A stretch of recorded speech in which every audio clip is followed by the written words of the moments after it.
Dumelang. Welcome to this workshop. Without any waste of time, I just want us to alleviate the fears of research. For those who are doing master's program, they might have joined with fear and also anxiety to think that this thing is not doable.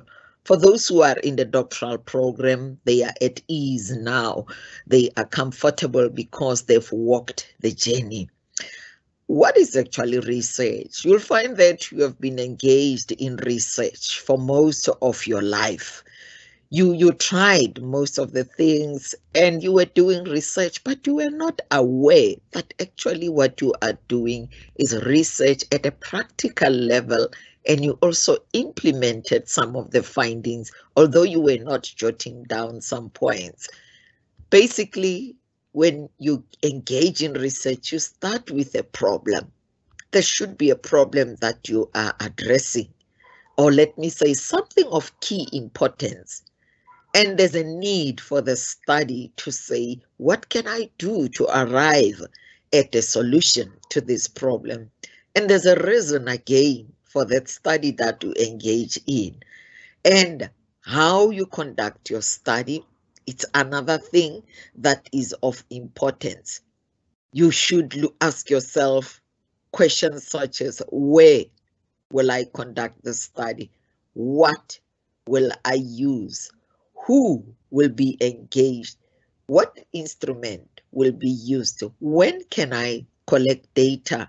How will I go through the process of this research? And how can I improve the practice? In your workplace, you are confronted with this. Also in your family setting, you are confronted with this. Almost every year you'll find that I want to engage or embark on this problem, but what are the steps for me to arrive at the goal to ensure that my life, my family, my work setting has a solution? I can improve the practice. I can improve the house where I stay. I can improve also the livelihood of the organization that I'm leading. So basically, everybody is engaged in a research in one way or another.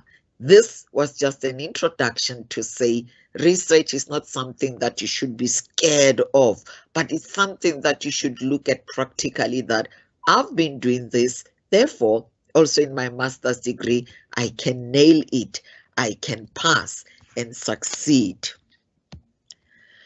Now, as we look at how all of us engaged in research in one way or another, we should also look at how we position ourselves. What are my experiences? No one is a tabula rasa, especially at this level. You come to this level with a lot of experience that you gathered in your life. What are my ideas about this study? Already you have some preconceived thoughts. You have some ideas on how to engage and embark on this study. Where do I look for answers? Now, how far should I go in searching for answers?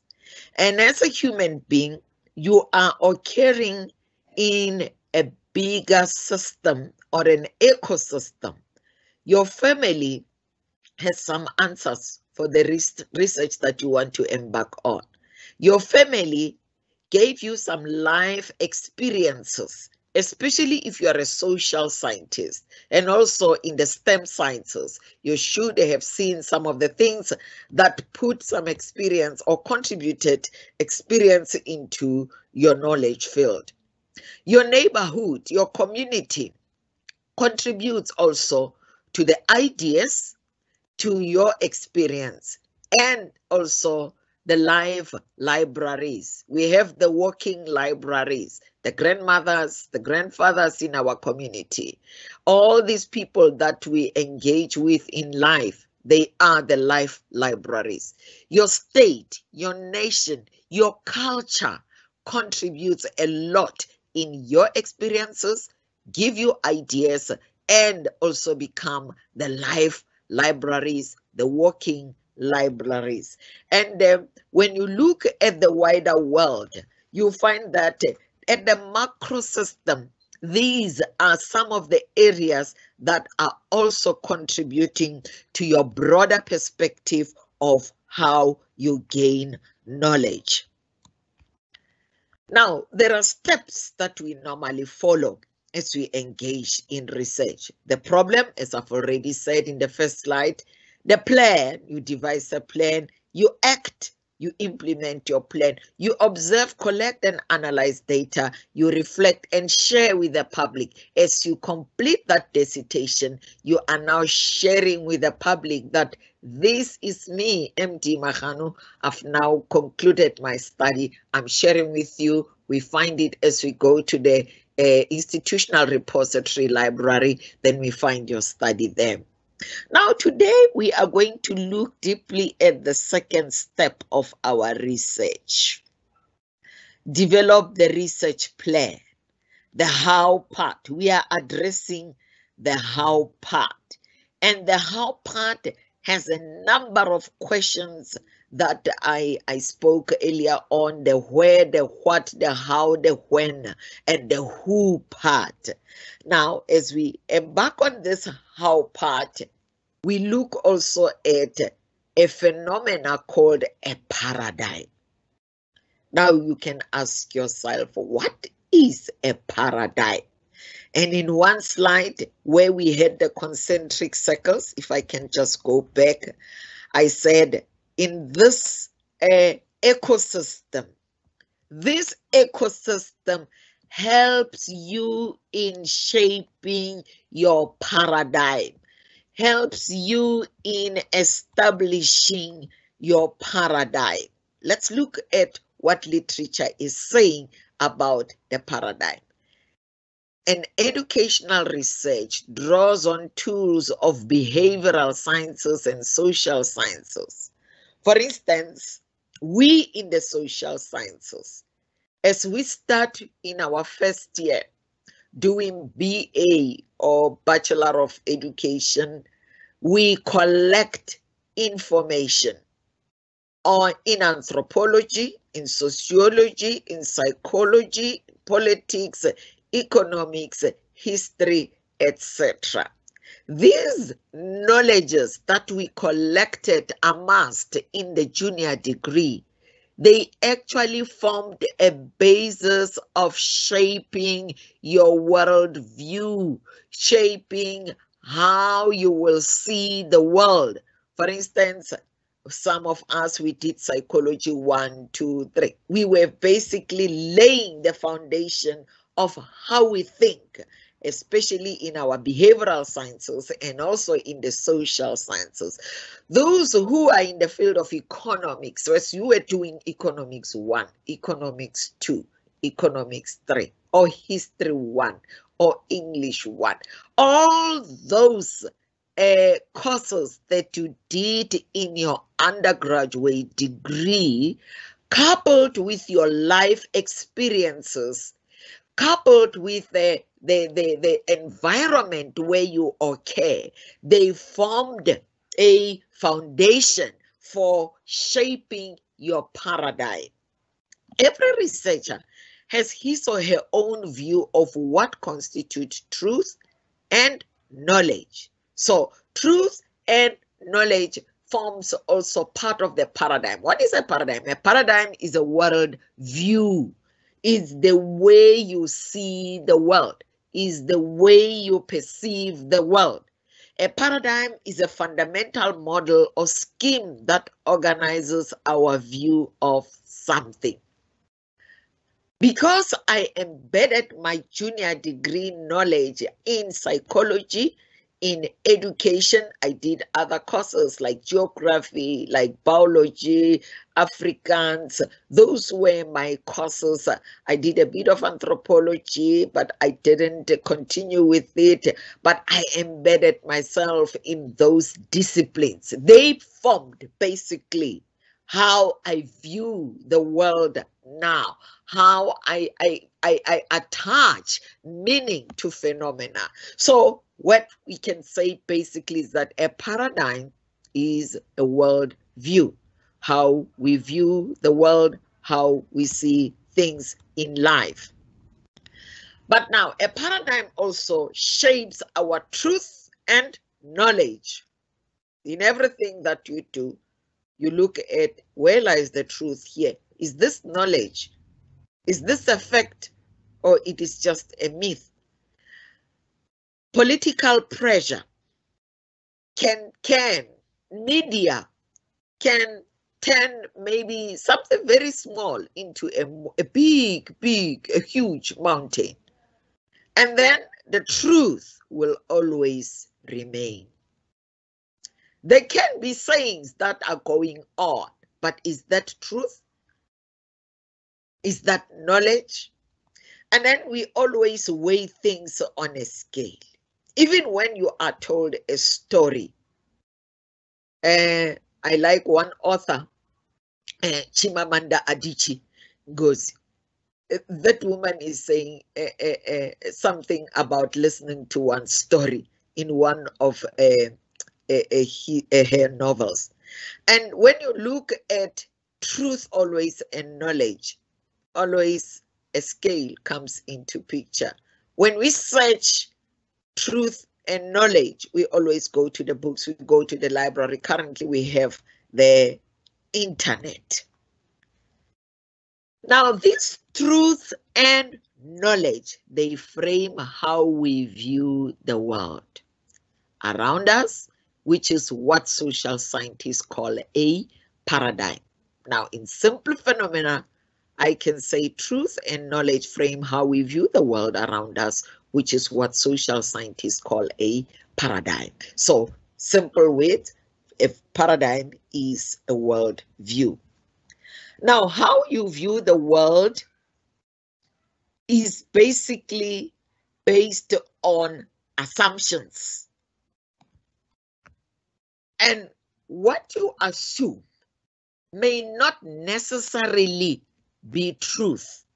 And what you assume sometimes may not be something that you can maybe based on saying life must be like this. It's an assumption. What is an assumption? Assumption are factors that for planning purposes are considered to be true, real, or certain without proof or demonstration.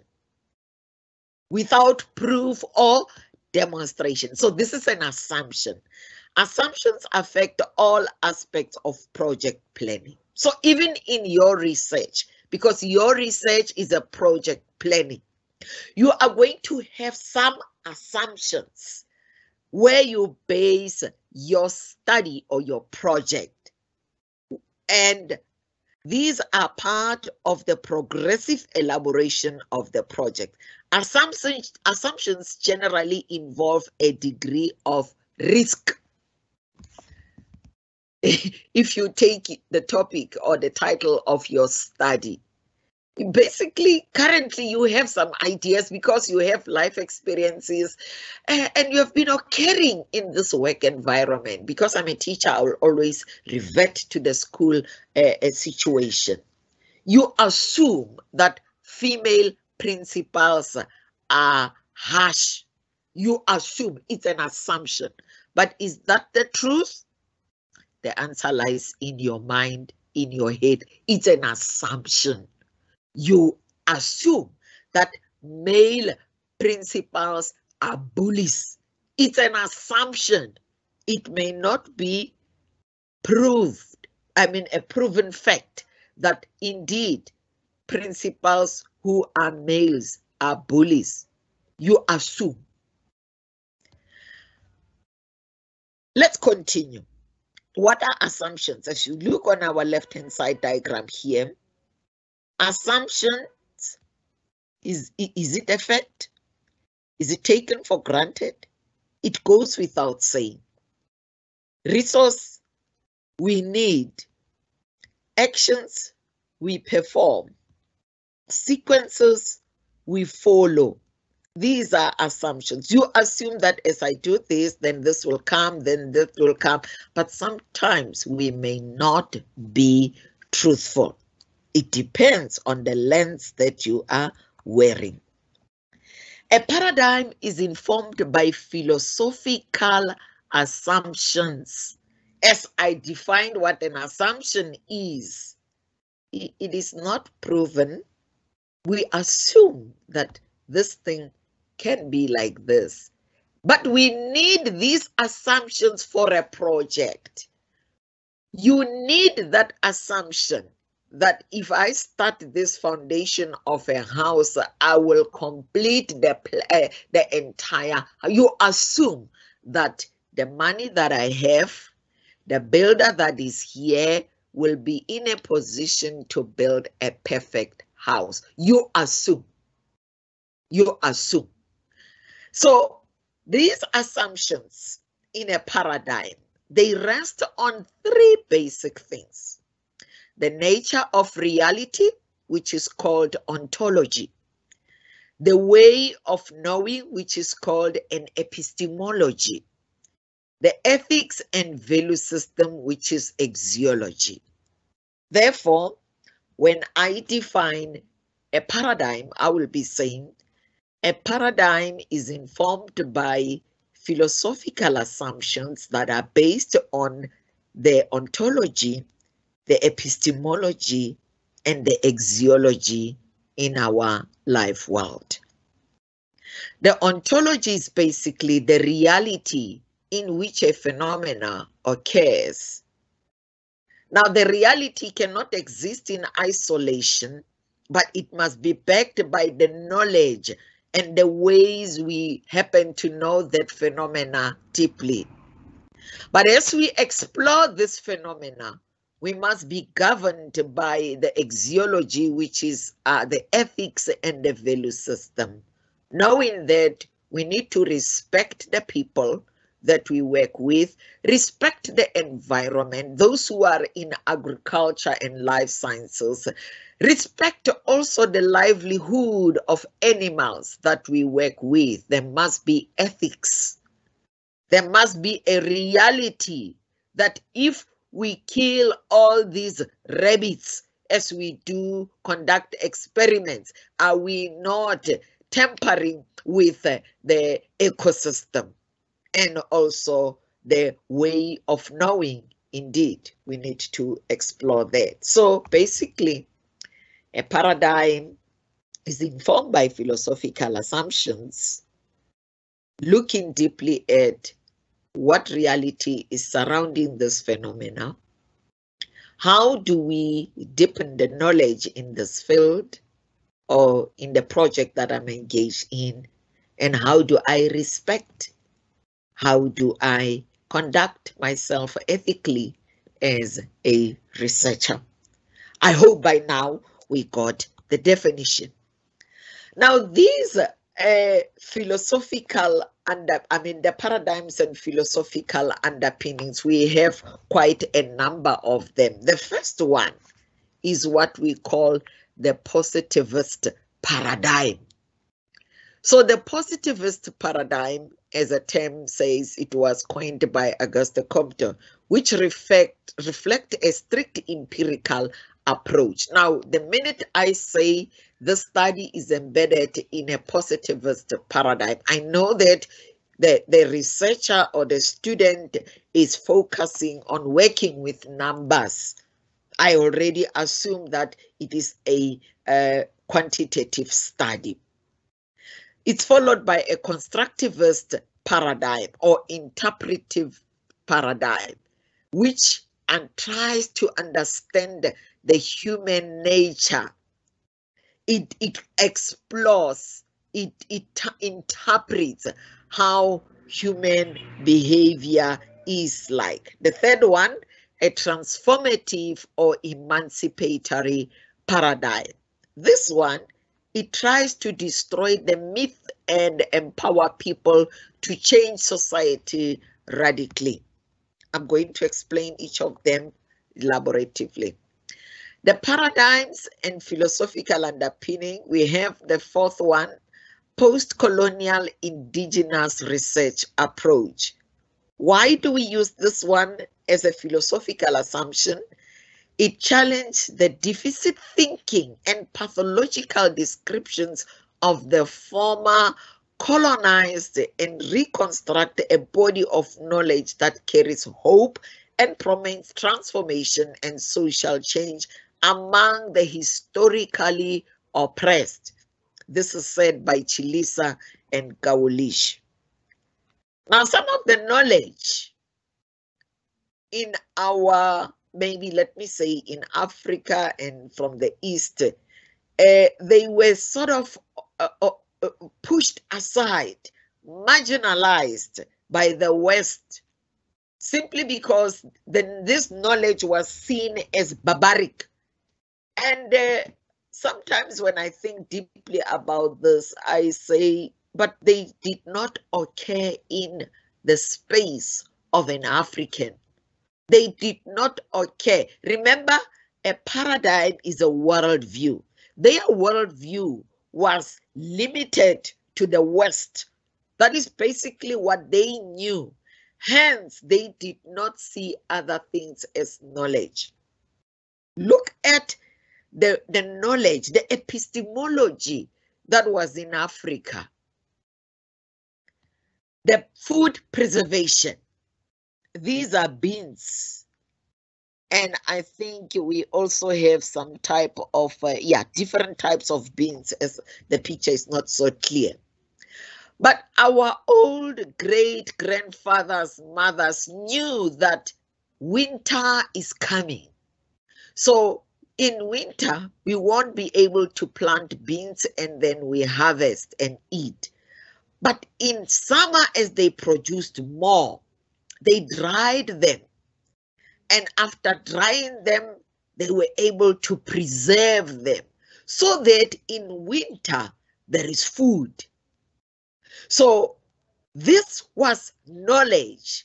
And this is what we call indigenous knowledge that was marginalized. Hence, Chilisa and Kawulich say, no, we also have a paradigm. Our post-colonial indigenous research paradigm. Let's go deep and look at how we did things in Africa, things that were not regarded as knowledge, but it is indeed knowledge. Look at the issue of using Artemisia, Lengana in Sesotho, in isiZulu, umhlonyana. When we grew up, because of my age, I will be able to say when we grew up, our grandmothers, when you were coughing or you had flu, they would simply go to the garden, get the leaves of Artemisia, boil, and give you just a little bit, not even half a cup, just a little bit. And the following day you are playing again without even going to a doctor to consult. And almost every yard had this plant. Last year, it was as though it's a new discovery for AMA 2000, those who were born recently. It's not a new discovery. It has been there. It was used for years. So if I am using this paradigm, I will be exploring and using the lens of our African indigenous research paradigm. Mathematics, these shapes are common in our country. There is Ndebele, and then this one I got it from the internet, is African fractals, modern computing and indigenous design. So they just took the African shapes and they say, how, where does this really come from? This was in existence in Africa for years. So therefore, we also have an indigenous research paradigm, which was not there in the past. Those who did research in the 1990s and 80s, they never used this post-colonial indigenous research paradigm. Why? Because people were still stuck in the positivist research paradigm. Now, let me start to unpack each of the paradigms that I mentioned. Remember, we started with the positivist paradigm, numbers. The second one, constructivist or interpretive paradigm, interpretation exploration. The third one, transformative or emancipatory paradigm. Some call it the pragmatic paradigm. And then the fourth one, it was the postcolonial indigenous paradigm. Now, as we look at each of them, the definition and its character traits go this way. The philosophical underpinnings in the positivist paradigm go this way. These are informed by realism, idealism, and critical realism. And these are the theories that underpin the positivist paradigm. And then the ontological assumptions, the reality in the positivist paradigm. Reality is knowable within probability. Remember, chance. Because they work with numbers, they assume that if you go to Attridgeville, for instance, now if you listen to the news, you listen to media, they will say a hotspot for COVID-19 is Gauteng province. And the reality is knowable within probability. It's numbers that are used. When people consult in hospitals, in doctors, and then they check the statistics, they look at the high numbers of people who consulted, and the findings reveal that they are a positive regarding COVID testings. Now, it's reality is knowable within probability per chance. So numbers are used. The place of values in the research process science is value-free. Here you don't attach any value to these numbers that you find. It is just stats, tick, tick, tick, tick. Oh, we found 1 million, we found 2 million, we found, it's just stats, numbers, no value-free, no emotion is attached. The nature of knowledge is objective. Now, when you look at the knowledge here, it is not subjective because there are no values attached or meaning attached. It is objective. The numbers, the stats reveal that Gauteng is a hotspot. It ends there. What counts as truth? Measurement that is verifiable. Now here, the truth depends on the numbers because we can verify. We can say in Gauteng, so many hospitals, so many people are positive when we tested for COVID. It's objective. We are not attaching any emotion to say, whoo, we feel like, no. So that is the positivist paradigm. So those who are engaging in quantitative research, those who work with numbers, they will explore all the schools in Gauteng. They will explore all the female principal behavior in Gauteng. They will explore all the male principal behavior in Gauteng and come to a conclusion and say the numbers say that objectivity applies in knowledge. Truth applies because measurement are verifiable. The methodology that is used is quantitative. They use correlational, quasi-experimental. They can compare. They use experiments, casual, comparative, survey. They will have maybe school X and school B. They compare, and then, or they get all the schools, they take a survey. Then those huge numbers, they can be proven that no, this is truth indeed. And they generalize.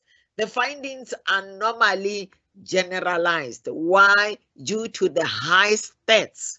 And they also look at the correlation. They compare and then they are able to arrive at a conclusion. And those who work with experiments, they normally resort to this methodology where quantities play a role. Those who are in the other colleges like College of Engineering, Accounting, and Agriculture, etc., they resort on this. We are also using this, but most of us, we resort to combining the two methods. Techniques of gathering data is mainly questionnaires, observations, tests, and experiments. Now, the second paradigm, which is the constructivist interpretive paradigm. The philosophical underpinnings here are informed by hermeneutics and phenomenology. Normally, we resort to our experiences, the historical background, and the path in your walk of life. It plays a critical role. The way you describe a phenomena, because here we resort to phenomenology. Now, what are the ontological assumptions? How is the reality? If a researcher is saying the study is embedded in an interpretive paradigm or constructivist paradigm, what is the reality? The reality is constructed by using a multiple socially constructed reality. Multiple socially constructed. Remember that the circle that I used, where you occur in your home, you are surrounded by the neighborhood, you are also in the entire world or the macro system. That construct your meaning of life or the reality of life. You will be saying, no, but the reality is like this. Place of values in research process. Values are an integral part of social life. No group's values are wrong. Sorry. So here, when we assess the values, when we assess the way people attach meaning to a phenomena, you cannot say they are wrong. You cannot say, because I'm believing in this, I'm the only one who's right. No. Let's take a controversial topic, for instance. When parents take their children to a circumcision school at the age of 12, and you don't see value in that, but they see value in that. Therefore, you don't have the right to say they are wrong. There are reasons why. Why? Their worldview, their reality, their knowledge is embedded in this belief system. Hence, you are not going to say they are wrong. Remember, in interpretive paradigm, always the reality is constructed by looking at the multiple social life. The nature of knowledge is subjective. It depends on an individual. It is idiographic. What counts as truth? Truth is content dependent. It depends on what you found as you went to the field. As you interviewed those 20 principals, and you find that, oh, the male principals are kind-hearted. They are understanding. As you found that the female principals are kind-hearted, they are understanding. It depends on the content. Therefore, the truth, what you found was that, and nobody can dispute it, because this is what you found when you went to the field. The methodology is qualitative. It is phenomenology. It is full of descriptions. It is ethnographic. You look at the lifestyle in a particular culture for a prolonged period of time, hence ethnography. Symbolic interaction, the way the people interact in that as you study the phenomena.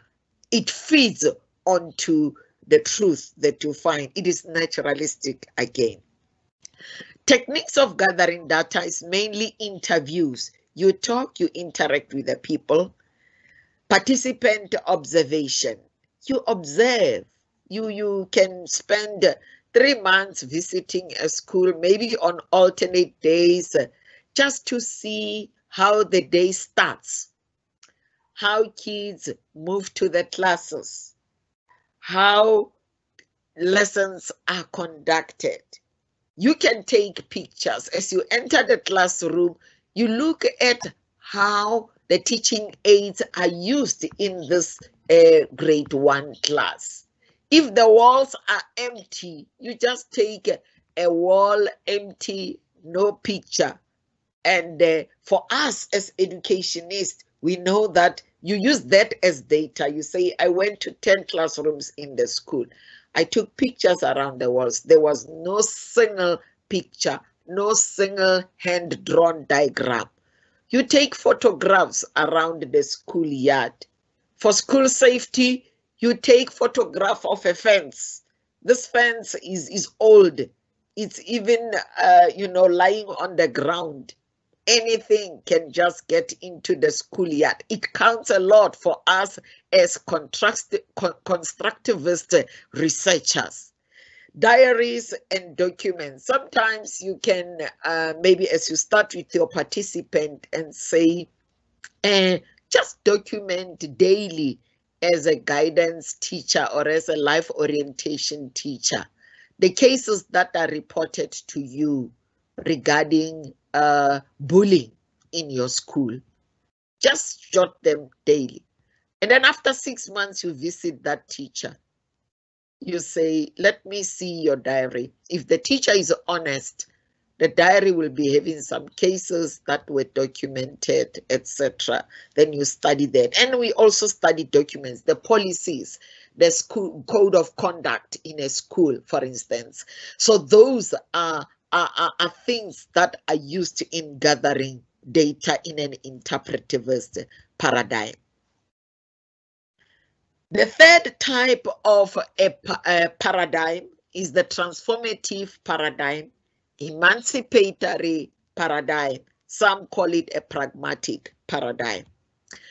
The philosophical underpinnings are informed by critical theory. We don't just take things as they are. The postcolonial discourses, the arguments, the debates that are being followed on a particular movement. The feminist theories, our new VC calls these the Busadi theories, the feminist theories that need to be explored and seen in our studies and our students' work, race-specific theories and neo-Marxist theories. So we need to look deeply as to how is society viewed when we use the transformative or the emancipatory paradigm. Currently, if we look at what is happening across the world, the movements that are on is Black Lives Matter. That poses a discourse of people who are now looking at the maybe, let me say, race-specific theories, yes, or critical theories, to say things cannot go on like this without being challenged. And the gender-based violence movements that are on now. If you look, watch the space, always is, there's a rally on this, there's a march on this. So these are showing that people are now looking, even those who are not researchers, but they are immersed in this worldview. Their thoughts and minds are now emancipatory paradigm, the transformative paradigm. Then what is the reality? The ontological assumption in this is constructed by multiple realities shaped by social, political, cultural, economic, race, ethnic, gender, and disability values. If you can check the people living with disabilities, there's a slogan that they use. They say, nothing about us without us. They should be involved. When there are debates regarding disability issues, where are they? Are they incorporated? Place of values in the research process. All science must begin with a value position. Some positions are right, others are wrong. For instance, those who are wrong, we normally say no value is wrong, etc. But a wrong one, which is very clear, if you kill the next person, you say, no, I was protecting myself, but it's going to be difficult to prove your position in that. So some values are not right at all if they are very negative, or they purport something that is not right at all. The nature of knowledge, the epistemology, knowledge, it is dialectical understanding aimed at critical praxis. So in knowledge here, it will not just come from a one-way position, but it is very critical, and debates are included until we arrived at a way of changing the practice. The aim in using the emancipatory paradigm is mainly to change the practice. What counts as truth? It is informed by a theory that unveils illusions. A theory that unveils illusions. Some grow up in a worldview that is suppressing maybe the other sex, and in that way, they are illusion. They see things, it's normal, it's right. But when you look deeply at it as an emancipatory paradigm researcher who's wearing this lens, then you see that no, we cannot go on like this. Hence, we say this transformative paradigm, it is aiming at a social change. The methodology, it's a combination of quantitative and qualitative action research, participatory action research. Normally, you involve the participant also to have a voice, to say something. And here I can say, because I'm also involved in community engagement, I normally resort to this methodology where participatory action research becomes to me a very simple and a doable thing, where if you want to bring change, don't be a researcher who's going to impose, but you become a researcher who's going to listen to the participants. Even when you have the findings, you sit down with them again and say, these are the findings of the data that I collected from you. Let's engage them. Let's see how we can change the practice. Because without engaging them, without the participants being actively involved, you will not change the society. But as students, let us not maybe dwell deeply on this. You will do that at a later stage, maybe as a postdoc. Techniques of gathering data, a combination of techniques in the other two paradigms. So it's a combination of the positivist approach paradigm and also interpretive paradigm. So they use both quantitative and qualitative techniques so that it becomes powerful. They complement each other. The fourth one, the postcolonial indigenous research paradigm. The philosophical underpinning is informed by indigenous knowledge systems, critical theory, postcolonial discourses, feminist theories, critical race-specific theories, and neo-Marxist theories. So these are key, are critical in ensuring that all people are in a position to respect the indigenous lands, the world view. Why did our grandmothers use that plant, Artemisia, Lengana, Umhlonyan? How did they get that knowledge? You'll find that the methodology of transferring knowledge was oral tradition. What is the reality, the ontological assumption? Socially constructed multiple realities shaped by the set of multiple connections that human beings have with the environment, the cosmos, the living, and the non-living. So the reality is constructed by using multiple realities, connections that human beings had. Remember, there used to be a time for narratives in the evening where grandmothers and grandfathers will gather every member of the family around the fire and tell stories.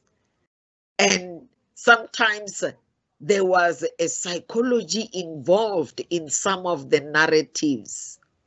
They would use animals as characters, but it wasn't really an animal behavior.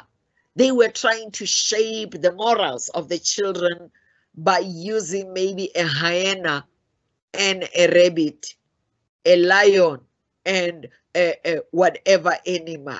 In that way, they were shaping the behavior, the moral fiber, the values of the children. And if you look at the idioms that were formed, the proverbs that were used, they are full of psychology in them. I wrote a paper published in 2020 last year of using the Afro psychology, using idioms and proverbs in a correctional setting in molding the behavior of children or learner offenders who are incarcerated. The idioms, the proverbs are full of psychology and they were molding. So the indigenous research paradigm, connection with human beings, connection with the environment. Last month in the College of Education, Professor Sol Shava was telling us how the elders used to respect some plants in the area because he's an environmental scientist. So the plants were preserved because the elders knew that if we get rid of this plant and it is no longer growing in this area, we will be suffering from these ailments and there won't be any cure. Even some animals were preserved through the totems, etc., in the indigenous communities. The cosmos, the living and the non-living. So there's a way in which the elders used to use this lens of indigenous paradigm to look at things and to shape at things. Now, as a researcher, if you zoom into this, now you know that you are now unearthing the knowledge, the epistemology that was marginalized, and you bring it, you resuscitate it. The place of values in the research process. All research must be guided by a relational accountability. So here, if you are going to research in a village, you are going to research using the living libraries. The living libraries, I'm referring to the elders in a community. You know that I must build a relationship first. And a relationship can come in the first instance using language of the participant. If you don't know the language, you bring in an interpreter who will help. And that promotes respectful representation. You know that because I'm entering this village, they are perceiving me now as an intruder. How do they wear? How do they speak? How do they greet? Do they look directly in the eyes of an elder? You know, you need to know all those things and understand how they do things. Reciprocity,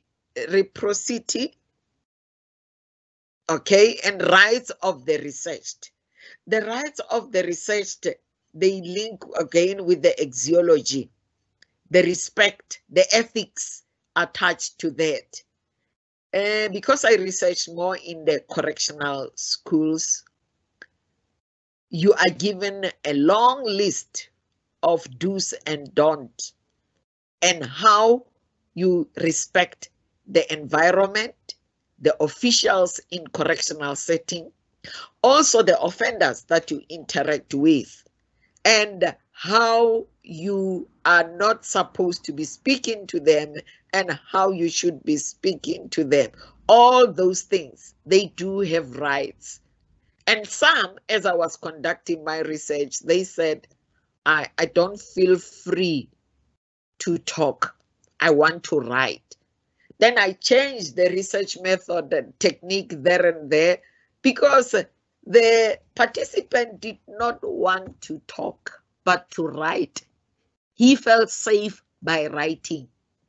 And I changed immediately. Some said, no, we don't want to write, we want to talk. We want to talk. And you allow them to do that because they have rights also. The nature of knowledge, the epistemology, is relational and is all the indigenous knowledge system built on relations. The way we talk to elders in Africa is different to the way the West talks to elders. I cannot talk to an elderly person by using the first name. It's a taboo in Africa. I would rather pluralize, call mother so and so. In the Venda culture, they normally put bo. They respect. In my Setswana culture, when I talk to elders, even when I greet them, dumelang baholo, meaning good morning, elders. If I don't add elders, baholo, I am seen and perceived as disrespectful. That is the Setswana culture. Even our children, when we raise them, you say, you don't just say dumela, you don't just say good morning, you say good morning, elders. In English, when you translate what we say, it doesn't make sense. But in the Setswana culture, when you say dumelang baholo, it shows respect. So relationships are important if you dive and use the indigenous research paradigm. What counts as truth? It is informed by the set of multiple relations that one has with the universe. I normally look at the Americans when they visit Africa. Some of them, when they land, they kiss the land, especially those who are coming for the first time. They feel that because they were taken to the US through slavery. Now, when they come to Africa, the first thing that they do is to kneel and to kiss the land. In that way, it shows that they are acknowledging a relationship with the world. And it is very much important for us to understand that as they kiss the world, as they kiss an African soil, they are establishing a relationship. The methodology that is used in the post-colonial indigenous research paradigm, it is participatory. It's not a one-way traffic. You talk, they talk.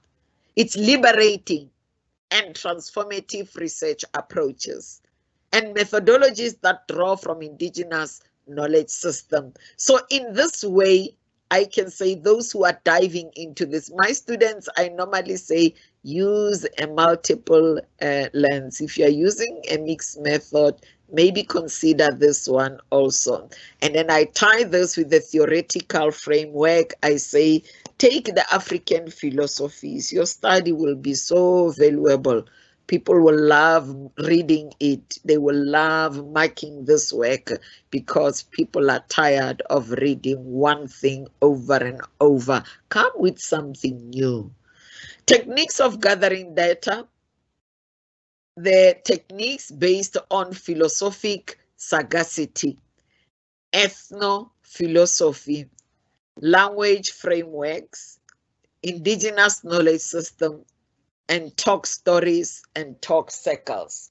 So these are the things that are needed and important whenever we are going to talk the post-colonial indigenous paradigm. How do I write the section on paradigms in my proposal or chapters? I don't know if I should maybe pause for questions or continue, but I will get an indication from Mr. Machila. I want us to do it practically to show the way in your proposal one can write and also in the chapters. Yes, Prof.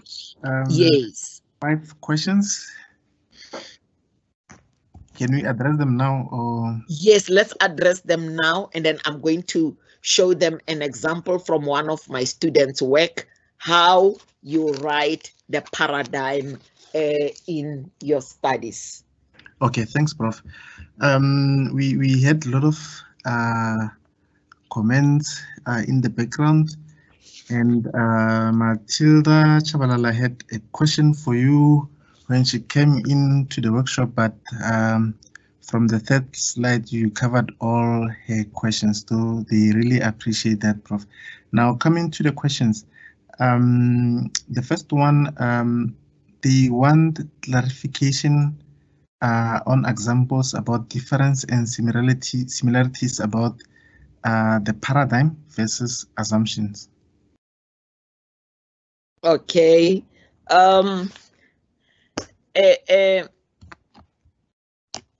A paradigm, as I said, let me go back to that slide.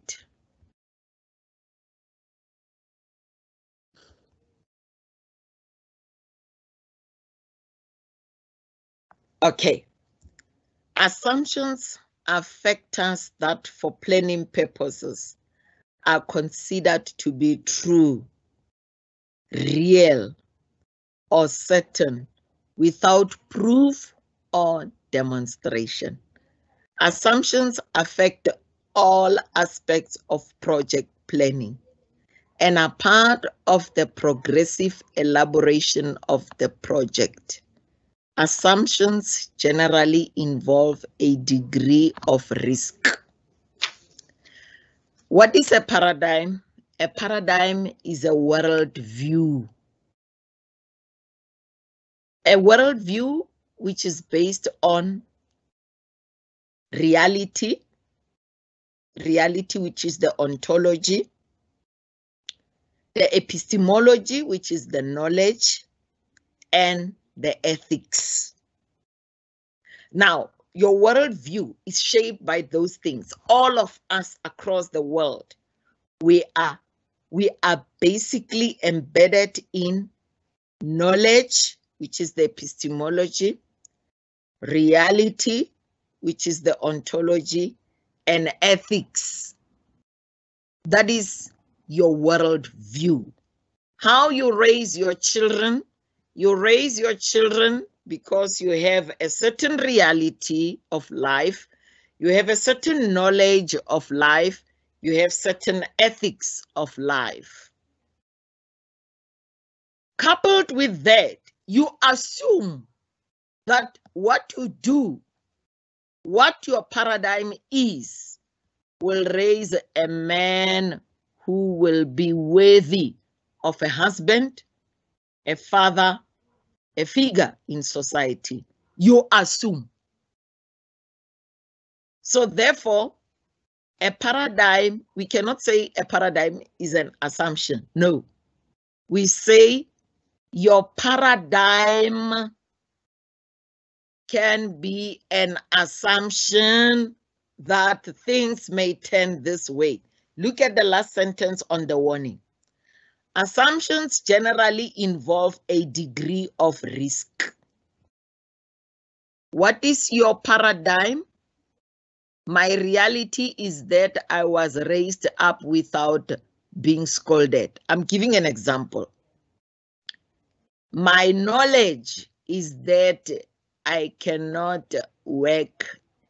That's your paradigm. I do not work. There's a helper at home. Therefore, I don't do anything. That's your epistemology, your knowledge. Your ethics is that I have freedom of speech. I can speak anyhow. That's your paradigm. That's your worldview. This worldview of yours, maybe your parents never thought that this worldview can be a risk. I don't know if that explains.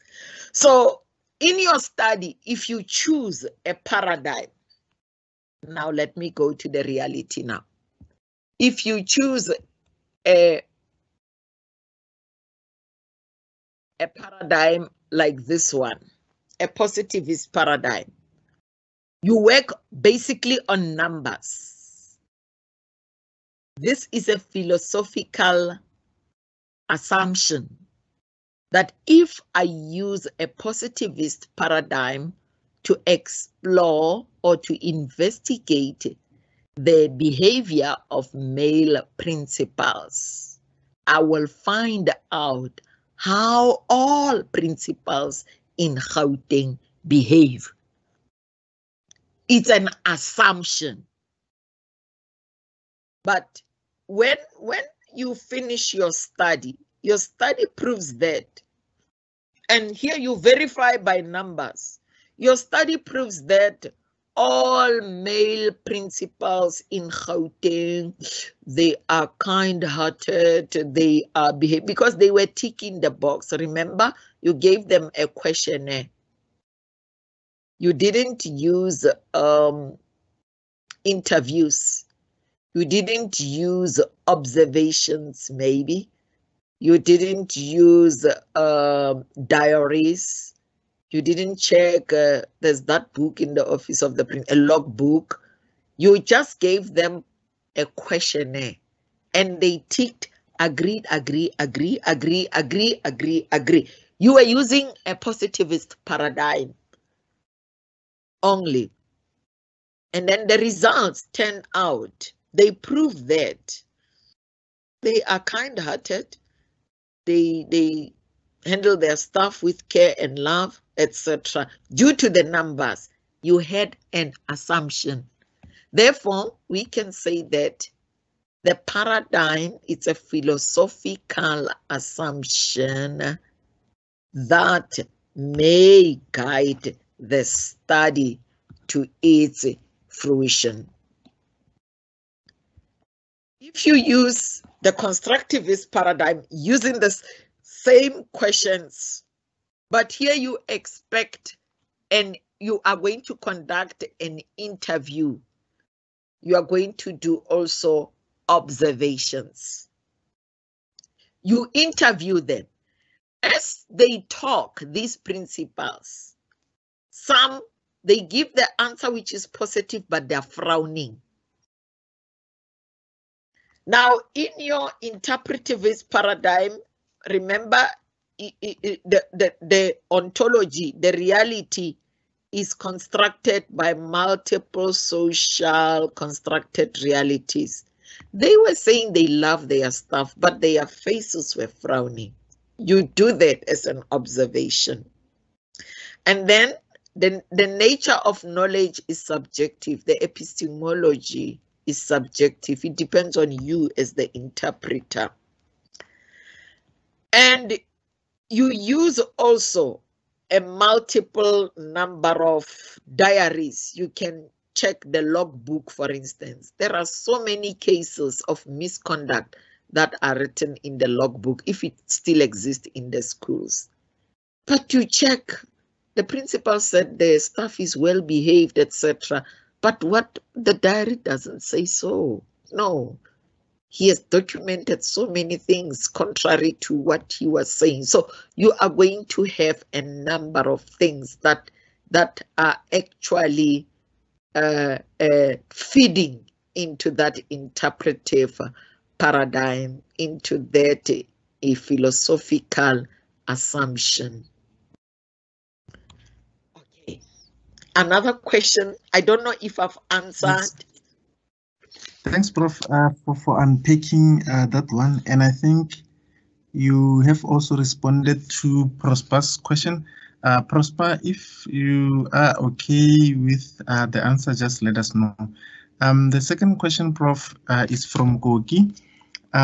This one, they just want a confirmation on whether the truth is context dependent when applying constructivist and interpretive paradigm. Yes, it depends on the content that you are given. And again, the context of that particular situation. And as a researcher, you will be looking at the content, what they gave you, and the observation of the context. Yes, thank you, Prof. The fourth one is from Mpo. Mpo is a PhD student, and they thank you for this wonderful presentation. Now they want to pick your brain on the transformative and pragmatic paradigm. So he or she is saying, does one have to use all the theories, critical theory, feminist theory, Marxist theory, as a basis for a theoretical framework for their study? And they want to know what is the best way to turn it into a theoretical framework. So I think they want to link the transformative and pragmatic paradigm to the theoretical framework, Prof. Okay. Normally, when you get a theoretical framework, you check, as I said in the first slides, the knowledge that you got in your undergrad degree. Anthropology, sociology, psychology, politics, economics, history, etc. I'm in psychology. I can use any theory here, but link it with a transformative paradigm. Let me take the most simplest theory that is known by all and turn it into a theoretical framework. Maslow's hierarchy of needs. Everybody knows that. Then my topic is the very same one that I'm using in present context. Why are prisons full of male students, maybe male children or boy child? Then I take Maslow's theory as a theoretical framework. So that Maslow's theory, I can use it as a theoretical framework. Then I am embedding my study in a transformative paradigm. Now, how am I going to link the two? This is just a level of needs. But my paradigm, my worldview, is that one of transformation, transformative, and changing the setting. Now, I am going to have a transformative paradigm as my main lens, my bigger brain, my focus, my direction, my sort of, hey, I want to change things. And then my lens, my spectacles will be Maslow's level of needs. Then my participants, who will be my participants? I will tap into the staff at the correctional service. I'm just using my study. My staff at correctional services, these boy children at correctional center. I will also go to an extent of getting the parents on board. Well, since I've succeeded in doing this in the past, it's possible to get the parents on board. Why am I doing this? Remember, my main paradigm is transformation, transformative paradigm. But another thing that is a lens, my spectacles, to look closely at the phenomena. I'm using Maslow. Now, Maslow at the bottom is saying physical needs. The second level is security. The third level is self-esteem or social needs. So, no, social needs first, and then self-esteem, and then self-actualization.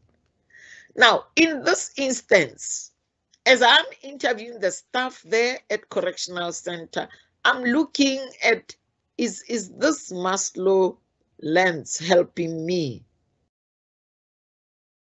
I'm interviewing the children. Are they getting anything on this Maslow? I'm interviewing the parents. What was lacking regarding Maslow's level of needs? Start to talk to the parents. How did you treat this child? How was his behavior? They will blame, blame, blame, blame. What was your role as a mother, as a father in this? Now you get both stories. You interviewed the child, you interviewed the parent, you interviewed the staff at the correctional center. And then finally, you are able to get the findings of the home environment never had food. Mama, what are you doing for a living? Hi, social grant. Okay, when you get 350, what do you do out of it? And then security.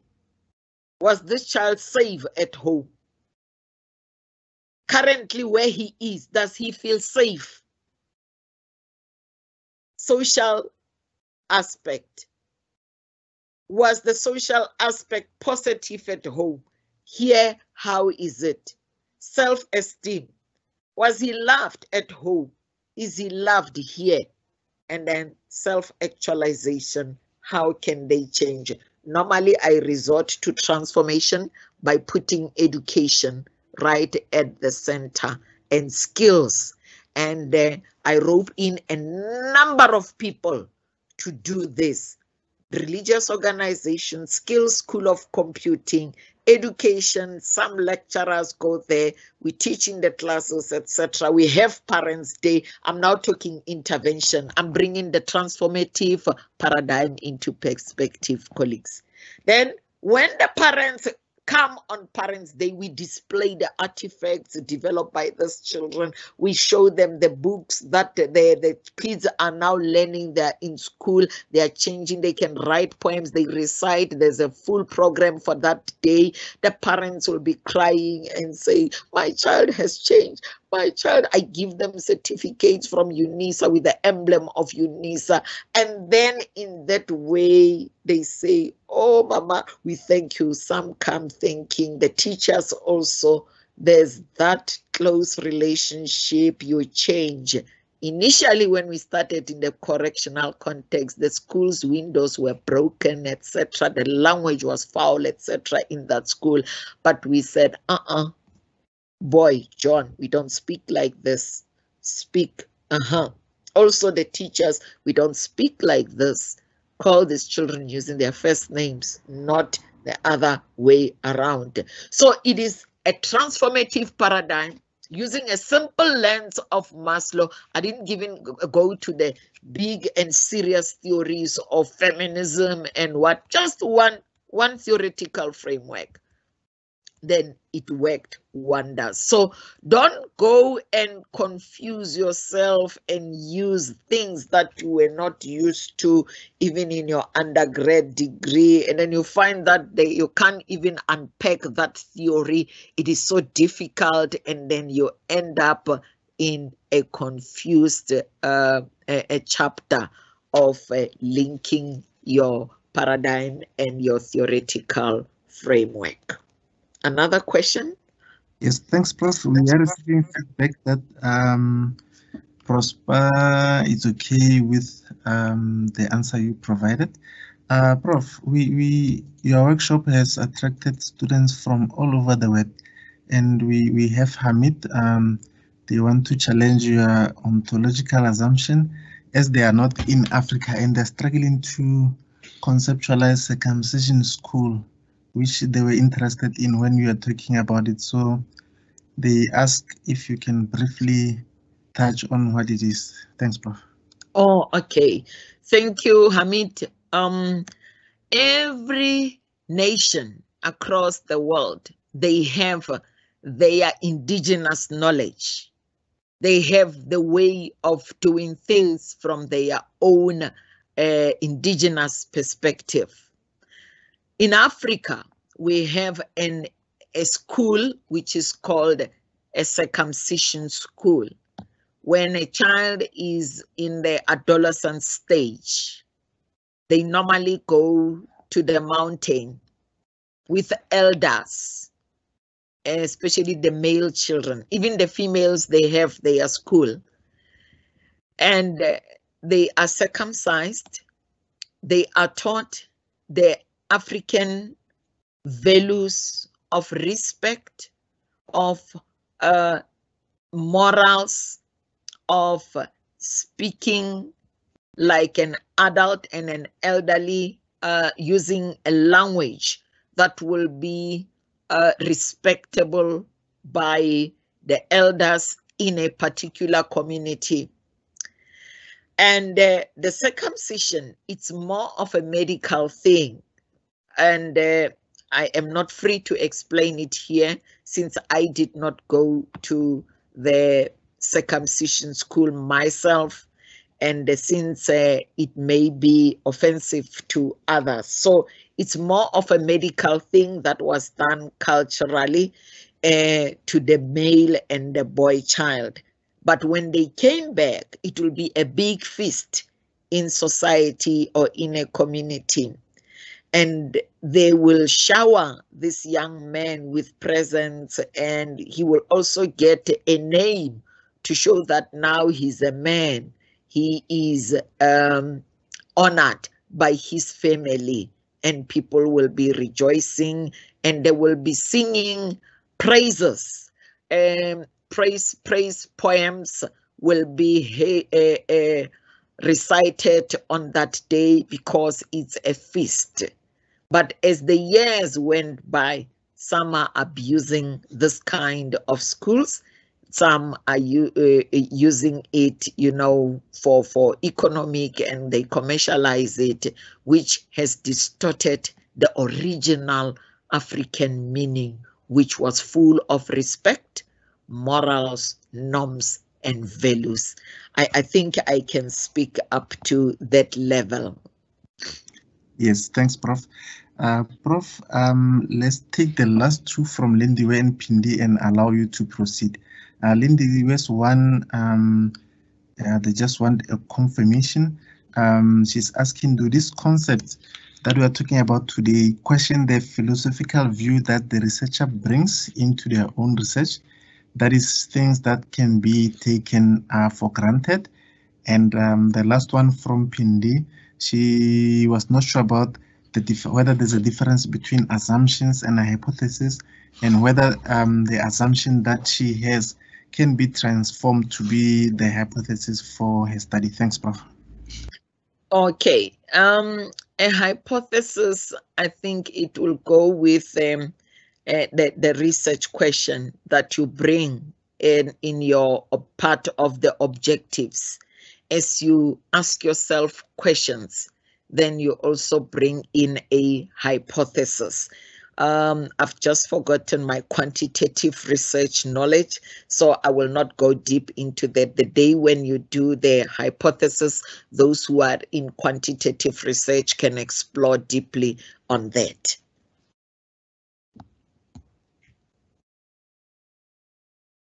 Okay, no, the first I think was a confirmation regarding the assumptions that one brings into the study. Yes, you are right. I just want to confirm that. Yes, but a hypothesis is not an assumption. So basically, I can say that. Yes, thanks, Prof. I think you may proceed. Okay, thank you.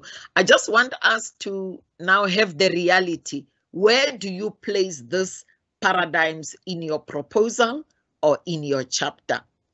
When you are writing a proposal, you will come to a section of methodology. And the first thing that you bring in your methodology, you bring your paradigm. We want to see how do you locate or embed your study. That is the first thing that we are looking at under methodology in your proposal or in your chapter. Now, I just took the exact words, the exact paragraph from one of my students who has completed a PhD last year. The study was on juveniles, the support of juveniles in correctional centers.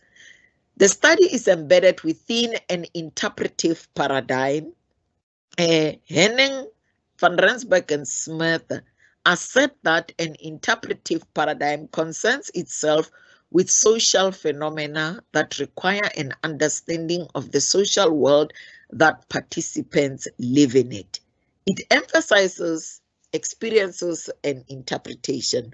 Moreover, it is concerned with meaning, and it seeks to uncover the way participants define and understand their situation, the meaning of the lived experiences of the correctional teachers and juvenile offender learners. Now, he's tying in what she will be talking about in the study by bringing now what is it that will be interpreted.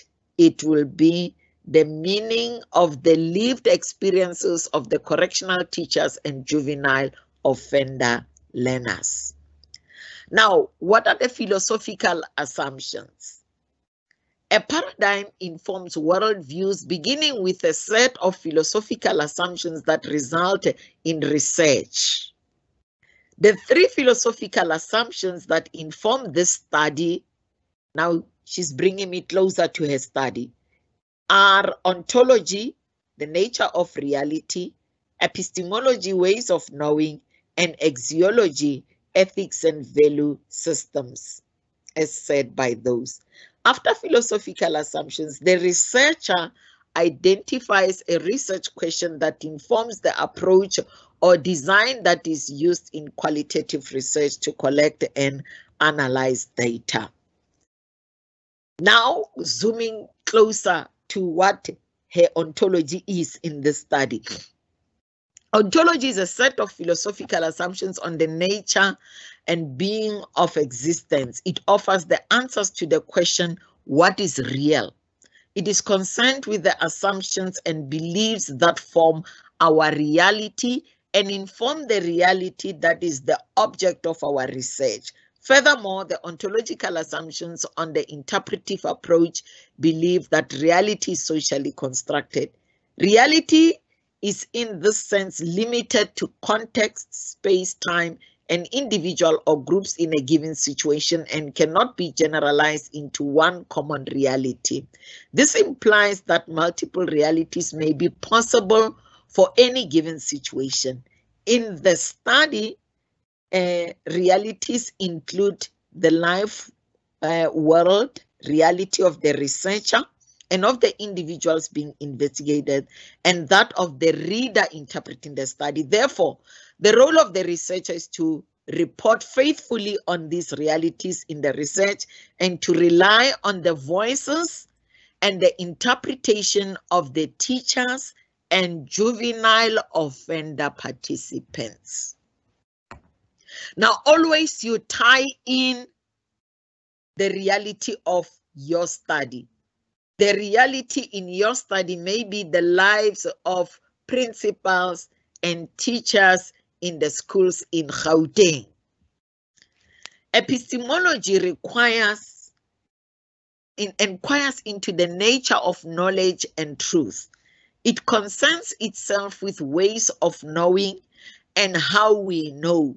It concerns itself with the methods, resources, scope, and limitations of knowledge. The epistemological assumptions underlying this study are to be drawn from the interpretive approach. The epistemological view on the interpretive paradigm is that knowledge of reality is gained through social constructions such as language, shared meanings, tools and document, and the social context in which they are constructed and reproduced through the participants' activities.